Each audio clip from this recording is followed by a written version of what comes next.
तो कल हमने आपसे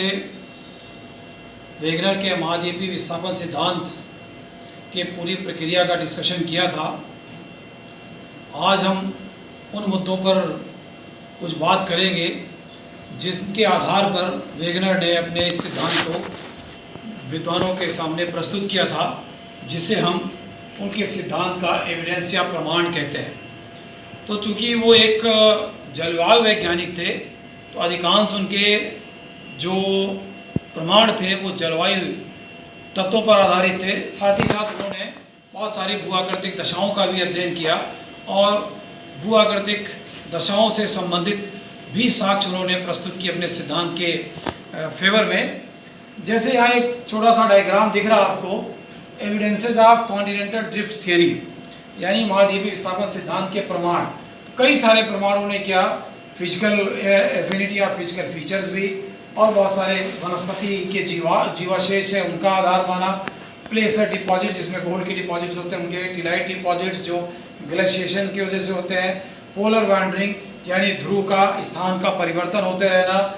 डिस्ट्रीब्यूशन ऑफ फॉसिल्स, बहुत सारे जीवाश्मों का जो वितरण है उनका भी उन्होंने अध्ययन किया और उसको आधार माना। साथ ही साथ rocks of same age across the ocean, यानी एक समुद्र के दोनों किनारों पर चट्टानों का एक जैसा पाया जाना, ये कई तरह के प्रमाण उन्होंने इकट्ठा किए जिसको इस डायग्राम के द्वारा दिखाया गया। इसका विस्तृत जो डिस्कशन है वो हम आपसे डिस्कस करेंगे। आप देखेंगे जैसे पहला अगर हम आधार माने जो एविडेंस है उनके जियोग्राफिकल एविडेंस है, यानी भौगोलिक जिसे हम कहते हैं प्रमाण या भौगोलिक साक्ष्य, उनकी उन्होंने बात की और ये कहा था उन्होंने वेगनर ने कि the opposing coast of the Atlantic can be fitted together in the same way as two cuts of pieces of woods can be रीफिटेड।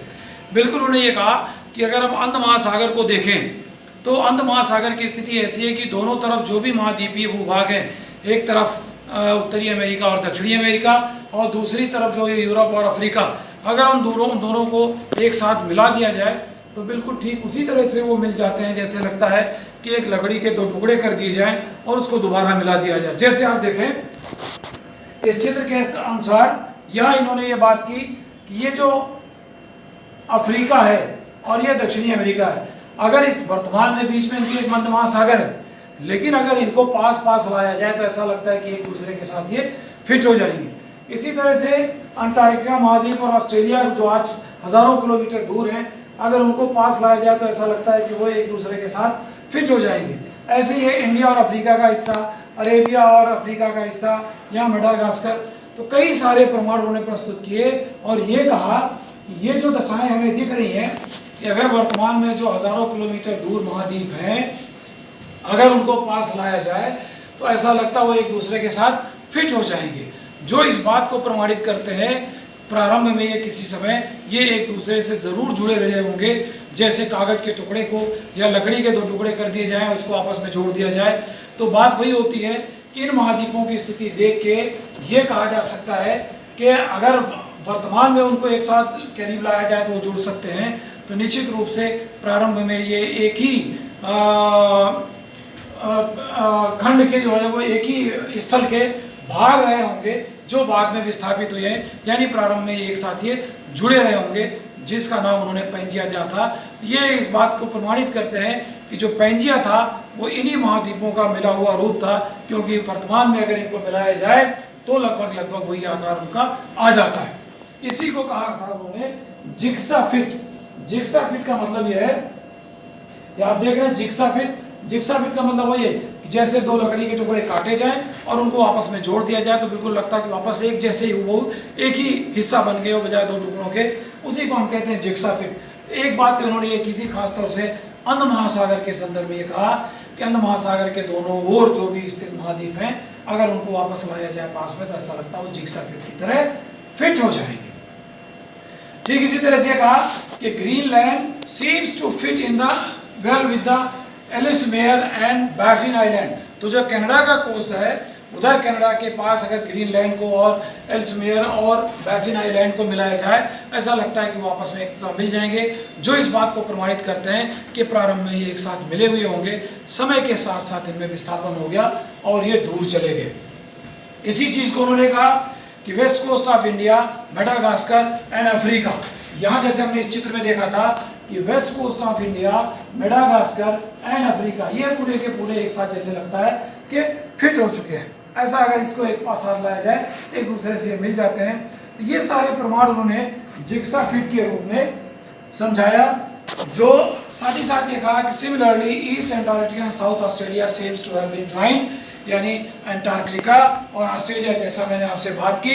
यहाँ अंटार्कटिका और ऑस्ट्रेलिया को देखें, ये भी ऐसा लगता है कि प्रारंभ में एक साथ ये दोनों के दोनों सब जुड़े रहे होंगे। तो ये चीजें इस बात को प्रमाणित करती हैं वर्तमान में वेगनर के अनुसार कि ये 4,800 किलोमीटर दूर, 4800 किलोमीटर दूर अफ्रीका और साउथ अमेरिका है, लेकिन अगर उनको वर्तमान में पास में लाया जाए तो ऐसा लगता है एक दूसरे के साथ फिट हो जाएंगे। ऑस्ट्रेलिया अंटार्कटिका हजारों किलोमीटर दूर है, वो ऐसा लगता है फिट हो जाएंगे। इंडिया और अफ्रीका दूर है, ये लगता है फिट हो जाएंगे, मेडागास्कर वगैरह। तो ये इस बात को प्रमाणित करते हैं कि प्रारंभ में जिस सुपर कॉन्टिनेंट की बात वेगनर ने की थी, पेंजिया की, ऐसा लगता है कि सारे महाद्वीप उसी सुपर कॉन्टिनेंट का हिस्सा है जो प्रारंभ में एक साथ जुड़े हुए थे और समय के साथ इनमें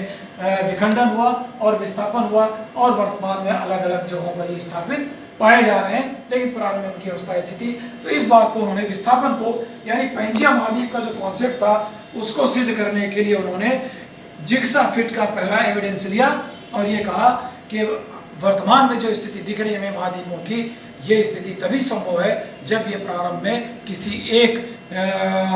पेंजिया का ही हिस्सा रहे होंगे, अदरवाइज इस तरह की इनकी रीफिटिंग संभव नहीं है।